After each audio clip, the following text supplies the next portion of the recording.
Hi guys and welcome to Crazy Pepper Revenge. This channel is all about crazy true stories, stuff that happens in real life when things get a little bit messy, people dealing with drama, cheating, lies, breakups, and even revenge. Some stories are wild, some are emotional, but all of them will keep you watching. If you like real talk and real situations, you're in the right place.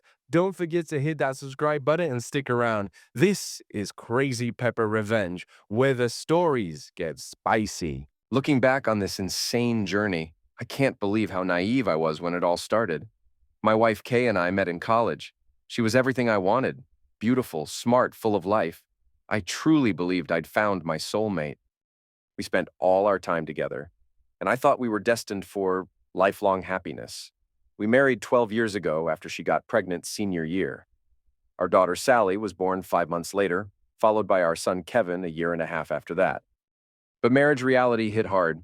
The carefree days gave way to adult responsibilities. The woman I once adored began to feel like a complete stranger. Our lives became consumed with raising kids, managing careers, and navigating her toxic family dynamics. The love that once burned so brightly began to fade, and I found myself stuck in a marriage that was far from the fairy tale I'd imagined. Our physical relationship had reached a breaking point.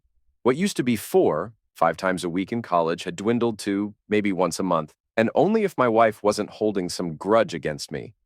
She'd become distant, uninterested in any closeness, almost like she despised it entirely.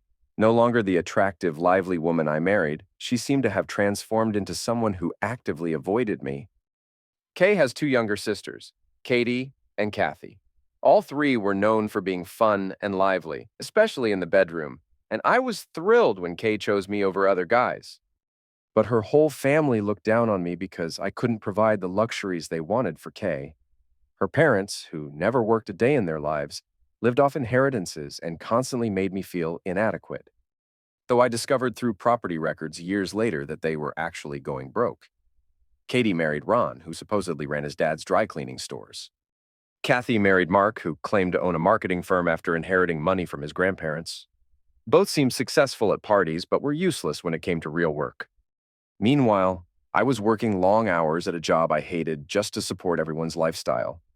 2 years ago, I sat in my home office after yet another morning of having to take care of myself in the shower and took a brutally honest look at my life. Almost no sex, a lazy wife who didn't work, two kids who didn't respect me and took after their mother, a job where the company treated us like servants, living in a house near her parents in a climate I hated. I grew up in the South and despise cold weather. I was driving a 10-year-old car that was originally my wife's until she wrecked it. Then she traded in my car and bought herself a new one because she couldn't wait for repairs. I wasn't even allowed to drive the new car without facing verbal misuse and complete sexual rejection. We were paying for a house that was too big because we had to live near her family, paying for a sick inbred dog that needed constant medications, paying for a maid twice a week because housework supposedly made her too tired for sex 10 years ago. The small increase in closeness lasted exactly 2 months, but the maid was still around. We were paying for clubhouse and spa memberships so she could hang out with her friends and sisters. I didn't play golf and had never been to the spa. Weekly payments for new clothes and hairstyling because she needed to look good for her social obligations. Tennis lessons for her and the kids that none of them were any good at or ever used. We took 3 annual vacations every year. Winter skiing with her family, which I couldn't do because of a bad knee. Spring shopping trips to big cities and summer beach trips that I wasn't even invited to. Christmas and Thanksgiving were always spent at her family's houses. My parents lived in a small beach bungalow in the South, but their house was apparently too small to visit. One wife, 2 kids, and 9 in-laws who all constantly mocked me because I didn't have a family inheritance making life easy. I worked long hours, yet my wife and kids didn't appreciate any effort I put in to make their lives comfortable. And on top of all that crushing reality, my wife was cheating on me. I didn't stumble upon this discovery by accident. A few months before my life assessment, I wanted to figure out why Kay seemed so content without any physical closeness. Either she'd completely lost interest or was getting it elsewhere, so I decided to investigate properly. Living in a digital age, getting spyware, recorders, cameras, and monitoring software is surprisingly easy. I started by placing a recorder in her car connected directly to the car battery for unlimited power, and set up a Bluetooth station in our garage to automatically download recordings to my home PC. Then, I installed discrete cameras in every room of the house, except the kids' bedrooms, and even covered outdoor areas like the patio, pool, and garage, all feeding directly to my computer. From early footage, I managed to figure out Kay's phone code, which she had kept secret from me throughout our entire marriage. Around 3 a.m. one night, I accessed her phone and installed monitoring software that allowed me to listen to all her calls and read every single message. I also upgraded our home internet to business class, enabling remote access to my home PC from my phone anywhere. 2 weeks later, after everyone had gone to bed, I sat in my office and listened to a recording from her car. I heard Kay say, "Can you meet this Thursday at my place? 10 works for me. I can't wait to ride you hard." The response, "Me too, babe. Love you." That hit me like a ton of bricks. I immediately shut down my computer and took the dog for a walk, seething with anger. I was prepared for the worst, but hearing it was still a gut punch. However, I realized I wasn't actually sad, just furious. The next morning, I faced the reality of my life, a cheating wife and a life full of completely one-sided commitments. I needed to get out of this nightmare, but first I had to identify the guy and gather hard evidence. I realized there were no relevant conversations on Kay's primary phone. She must have had another one. After staying late at work one night, I searched her car thoroughly and found the hidden phone in the front console's air vent, secured with Velcro. I used the same code as her primary phone, installed the monitoring software, and put everything back exactly as it was. Then I reviewed the results. 2 years worth of deleted but recoverable texts. What I found was absolutely shocking. The messages revealed that Kay and her sisters were actively comparing their lovers' performances and even discussing swapping partners like it was some kind of game. My wife's latest affair was with our daughter's soccer coach. Katie was pursuing a grocery store employee, but Kay and Kathy warned her that unmarried guys were off limits according to their mom's rules. Their mom actually had rules for cheating.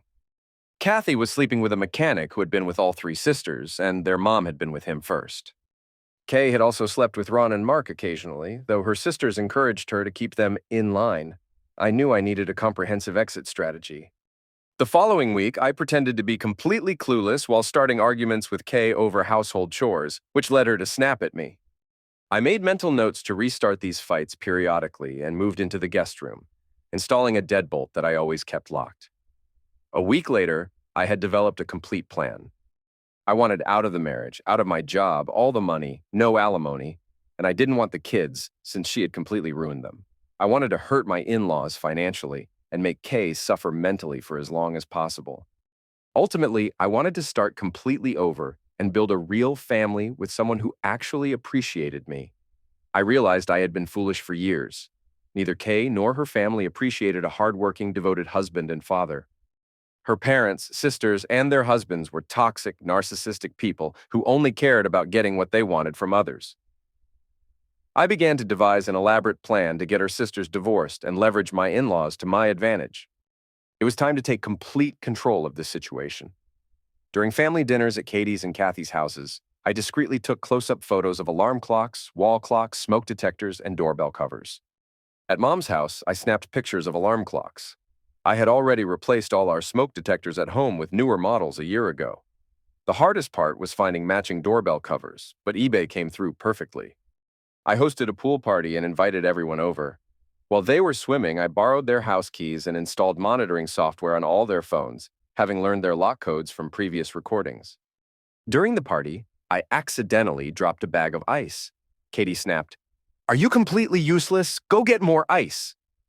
I apologized and left, but on the way I stopped by Mom's, Kathy's, and Katie's houses to make strategic replacements. I installed wireless monitoring boxes in their attics after connecting to their home networks.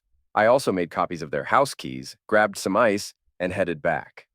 When I returned, Kathy sarcastically said, "It took you long enough." I made up a story about getting a flat tire. No one thanked me or showed any sympathy whatsoever. 2 days later, I had clear video proof of Kathy with the mechanic. They rushed inside, leaving a trail of clothes from the front door to the bedroom.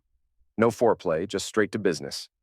Afterward, he said he needed to leave before his wife got suspicious. Kathy tried to convince him into another round, but he declined, saying he needed to save energy for his wife. As he left, he entered his phone code directly in front of my hidden camera. The next Thursday, I snuck into Kathy's house while they were busy and installed monitoring software on his phone, which was conveniently in his pants on the living room floor. Things escalated rapidly from there. The next day, I found out Katie's so-called lover was actually her uncle, and shockingly, her aunt was involved too. All three were in a state that made it clear this was no ordinary family moment. What happened next was easily the most unsettling thing I've ever seen. I endured watching it, thinking I'd rather be watching National Geographic documentaries. Later, I caught my wife in our own bedroom with Cheryl, our neighbor's wife, a stunning redhead. They were intimate the entire time, and I found myself actually enjoying that particular video. Afterward, Cheryl took a shower and left, walking home visibly affected by the encounter. Then came the biggest shocker of all. Ron and Mark entered Katie's bedroom together and undressed. I realized I never wanted to shake hands with either of them again after witnessing what followed. Finally, I reviewed footage from Katie's parents' house, though I skipped most of it because I didn't want to see them undressed. I did catch Katie's uncle with her mom while her dad watched from a chair next to the bed. It was easier to gather evidence than expected, but infinitely weirder than I could have imagined. Before sharing any videos, I had to remove all the recording equipment to prevent it from being traced back to me. I hosted another pool party and, accidentally, dropped another bag of ice. Kay teased, "Nice job, numbskull." Katie added, "Does he even have any?" Kathy joked, "Aren't they in your purse?" They all laughed, and even my daughter Sally mumbled, "Mom, why is he always so embarrassing?" This was the first time all 9 family members had mocked me simultaneously. I used the excuse to retrieve the cameras and replace them with regular items, all in the time it took to get a new bag of ice. I sent the video of Kathy with the mechanic to both her and Mark, then sent Katie's video with her aunt and uncle to her, and Ron with the message, "You shouldn't mess with another woman's husband." The sisters complained to their mother, who intervened with the usual, "for the sake of the children" manipulation. To push the husbands further, I sent Ron and Mark their own compromising videos with threats. "This will go public if you don't file for divorce on grounds of infidelity within a year." When they were complaining about their wives, I casually mentioned, "I think your in-laws are broke. I heard they have a second mortgage, no properties left, no savings, and no Social Security since they never worked." That was the final straw. Ron and Mark filed for divorce within a week, using the same attorney. It turned out Ron wasn't wealthy at all, just a manager at his dad's dry cleaning stores, living in a house his dad owned, driving company cars. Mark wasn't much better off, with only a small inheritance and trust fund that got split in the divorce. Meanwhile, I had been surveilling my boss, John, who was having an affair with his secretary, Sasha. I got John's wife to fire Sasha, then immediately hired her for my own software company at a 20% raise. I had Kay and her sisters seduce John at a hotel while I recorded everything, then sent the videos to John's wife, who turned out to be a mob boss's daughter. John's wife had him beaten and thrown out with nothing but his clothes and car. She froze all accounts and filed for divorce immediately. John's company collapsed as I systematically stole his clients with my superior software. His reputation was destroyed when I leaked videos of him with Ron and Mark throughout the industry. The next phase involved the fake inheritance.